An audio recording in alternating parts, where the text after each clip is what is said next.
या गोष्टीचं नाव आहे गरीब लोहार।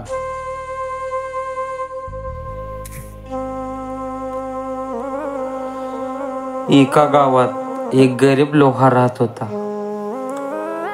तो अतिशय प्रामाणिकपणे आपलं काम करत व दुसऱ्यांना मदतही करत असे।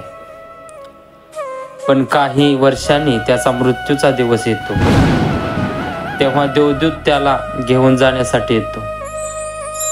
तेव्हा लोहार देवदूताला म्हणतो, मी तुमच्या सोबत येईन, पण इथे 40 किलोमीटरवर एवढ्या अंतरापर्यंत माझ्याशिवाय कोणीही लोहार काम करत नाही आणि हे दिवस तर शेती करून धान्य पिकवायचे दिवस आहेत। इथे असणाऱ्या शेतकऱ्यांना शेतीसाठी उपलब्ध असणारे हत्यारे, अवजारे हे सर्व मला बनवून द्यायचे आहे आणि माझ्याशिवाय इकडे कोणीही अवजारे बनवू शकत नाही।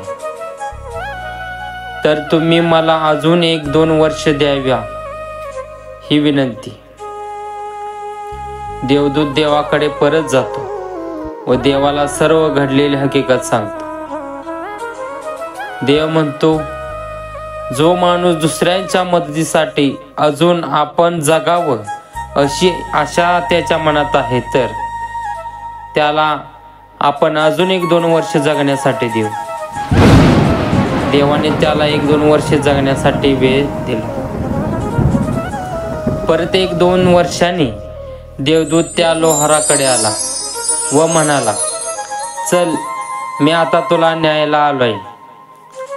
पुन्हा परत आणि लोहार त्या देवदूताला म्हणाला, तुम्ही मला न्यायला आलात खरं, पण माझा शेजारी आहे ना, तो अतिशय आजारी आहे व त्याची छोटी छोटी मुले आहेत।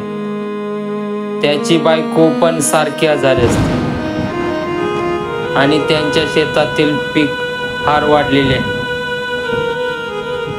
आणि ह्या जर वेळेला मी त्यांना मदत केली व शेतातील पिकं काढून दिली तर त्यांना माझ्याकडून खूप मोठी मदत होईल। परत आणि देवदूत देवाकडे वर जातो आणि देवाला सर्व काही सांगतो।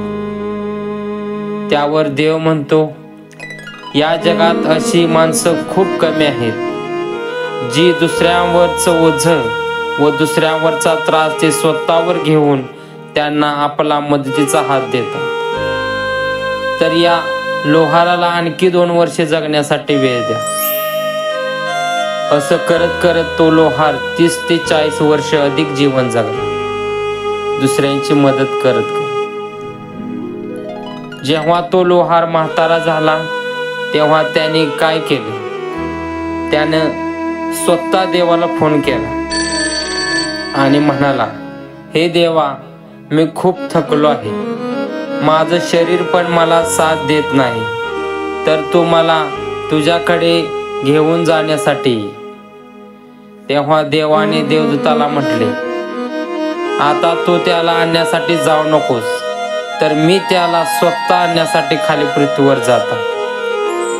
कारण जी माणसं स्वतःसाठी आपलं जीवन न जगता ते दुसऱ्यांसाठी जीवन जगतात व दुसऱ्यांची काळजी, चिंता, त्रास ओझं वाहतात, अशा माणसावर देवाच्या दयेचा, कृपेचा हात सतत असतो। मग देव स्वतः आला आणि त्या लोहाराला त्याच्या सोबत घेऊन गेला। यावरून आपण सुद्धा लक्षात घेऊ की जीवन जगत असताना आपण दुसऱ्यांची मदत केली पाहिजे, दुसऱ्यांची काळजी घेतली पाहिजे, दुसऱ्यांची ओझी वाहिली पाहिजे। याद्वारे प्रभू परमेश्वर जगाचा बाप तुम्हाला व तुमच्या कुटुंबाला आशीर्वादित करू, हीच प्रभू चरणी प्रार्थना। Praise the Lord.